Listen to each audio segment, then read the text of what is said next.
Okay, and welcome. This is going to be Accounting 1. We're doing Chapter 6, Lesson 3, and it is over extending the financial statement information on the worksheet. So we have been doing our worksheet. We started with, get this over here. We started with doing our trial balance. Then we made any adjustments that would have happened during the period. Those were for supplies and supplies expense and prepaid insurance and insurance expense. And now we're ready to do the income statement and the balance sheet columns. So here was our worksheet with the adjustments on it. And now we're going to finish it up with putting in the rest of the numbers. So first of all, there are two financial statements that are going to be prepared using the information that are on the worksheet.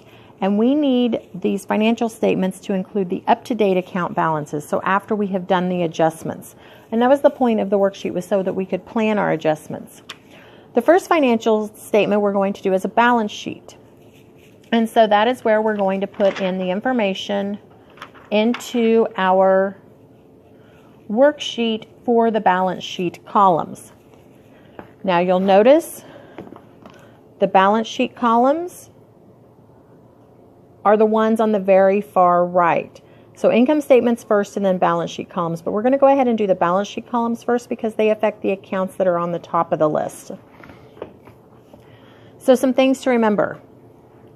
A financial statement that reports the assets, liabilities, and owner's equity on a specific date is your balance sheet. So one of your tips to help you remember which one's balance sheet and which one's income statement: assets, liabilities, and owner's equity must balance. We learned that back in the first chapter. And so we're going to put it on the balance sheet. So they have to balance, they go in the balance sheet. It's going to show all the accounts above income summary. So if we look here again, everything that is above the income summary line, the glare is really bad, I'm sorry about that. Everything above income summary line is going to go over to the balance sheet columns. Okay, so all the way from cash down to Kim Park drawing. Every one of those accounts is an asset, a liability, or an owner's equity. And so those are all going on the balance sheet. The steps to do this. First of all, we will extend cash or any other accounts with no adjustment.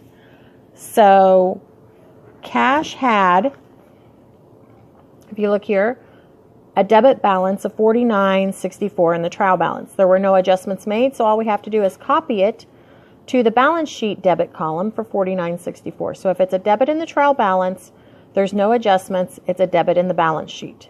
Same thing, if you go down to accounts payable for Supply Depot, it was a credit in the trial balance with no adjustments, so it becomes a credit in the balance sheet column. Then you're going to have to calculate what our up-to-date accounts are. So these are the accounts that had an adjustment. For example, supplies. So we're going to have to take the debit that we had in the trial balance for supplies, which was $1,025. We will then be subtracting $715 because it's a credit that's in the adjustment column to equal $310, which is our up-to-date balance. So $310 is what's going to go in the balance sheet column. So you will do that for any of the accounts that had to be adjusted. You're going to calculate what the new total is, and then you will extend those up-to-date balances to the balance sheet column.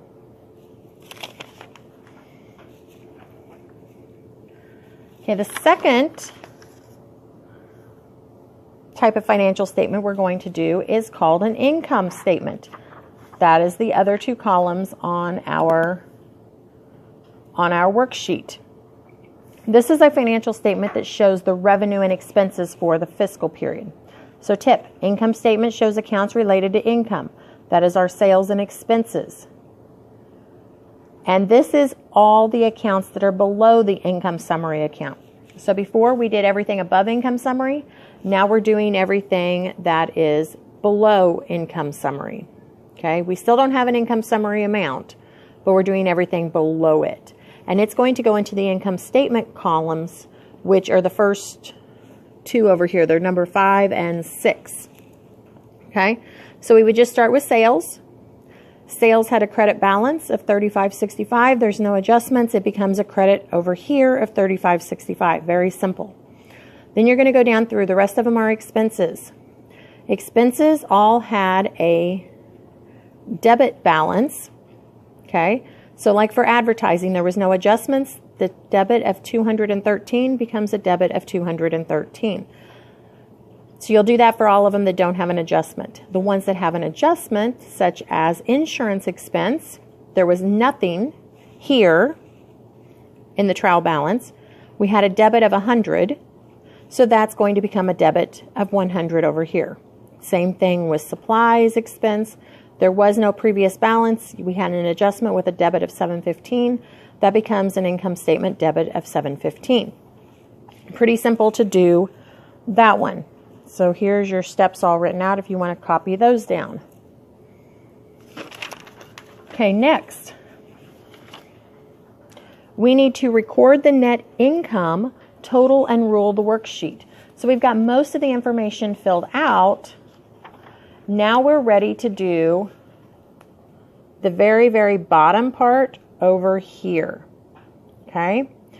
Because really, without knowing if we made a net income or a net loss, we really can't make good financial decisions for the next period. So, definition. Net income is the difference between total revenue and total expenses when total revenue is greater. This is pretty simple. If you make more money than you spend, you have a net income.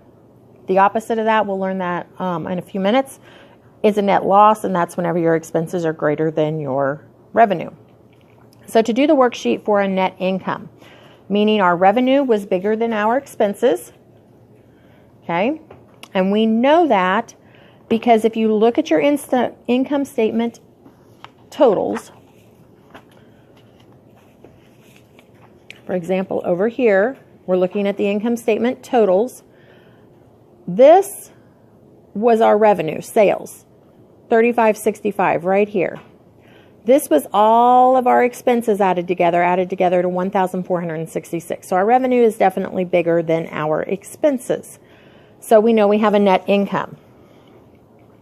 So here's the totals that I calculated from each column. And now we have to figure out what our net income is. So to calculate the net income and net loss, you will take your income statement credit, which is your revenue, and in this case it was $35.65, minus the expenses. In this case it was $1,416. You can see that up here.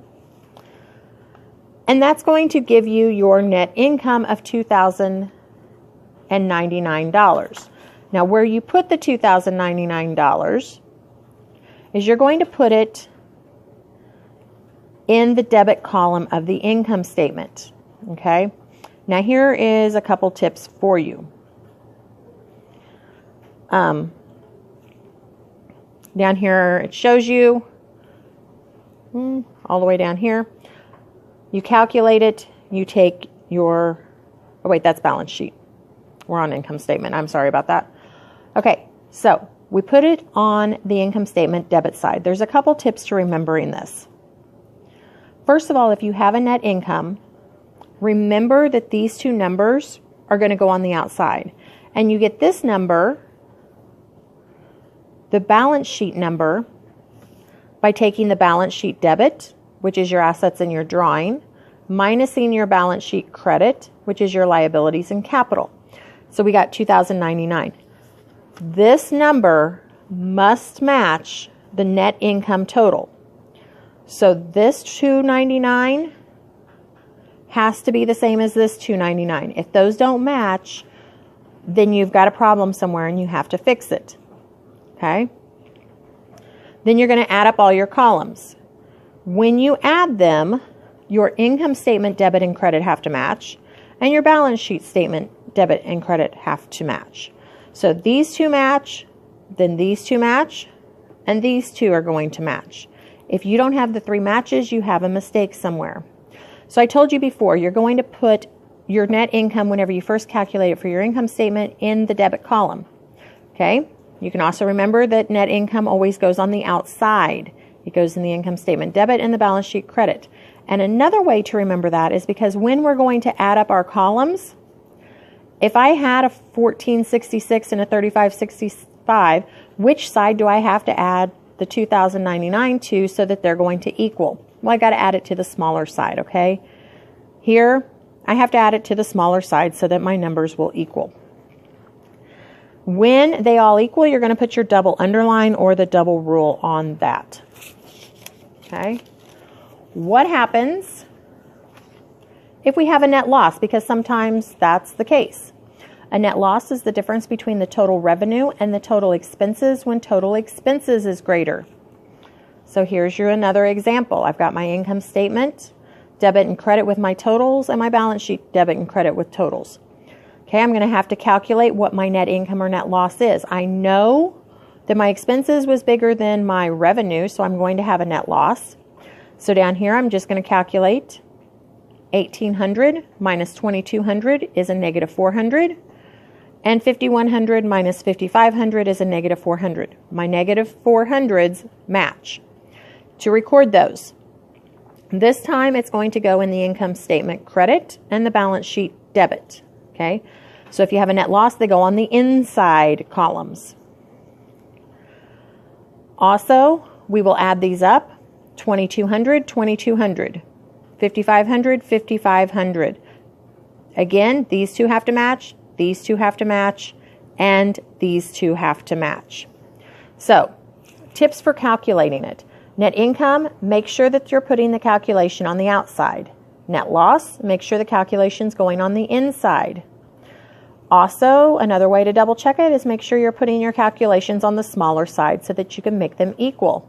And you must always have 3 matches. The net income or net loss must match for both the income statement and balance sheet. Your income statement totals must match, and your balance sheet totals must match. So when you get done, here is your finished worksheet. Okay, you can see that your trial balance and your adjustment columns do not come down as far. And make sure that over here, you put down whether you have a net income or a net loss. All right. Okay, so that is the end of that section. You have 4 terms. Make sure you know balance sheet, income statement, net income, and net loss. And you have 4 audit your understanding questions. Which accounts are extended to the balance sheet columns? Which are extended to the credit income statement columns? In the balance sheet column, do you record the net income on the worksheet? So is it the debit or credit side for the balance sheet columns? And then in which balance sheet column do you record a net loss for? Is it the debit or credit side? So answer your 4 questions. Make sure you have your vocabulary, and we will be doing the work together and on your own an application problem in class. I'll see you then.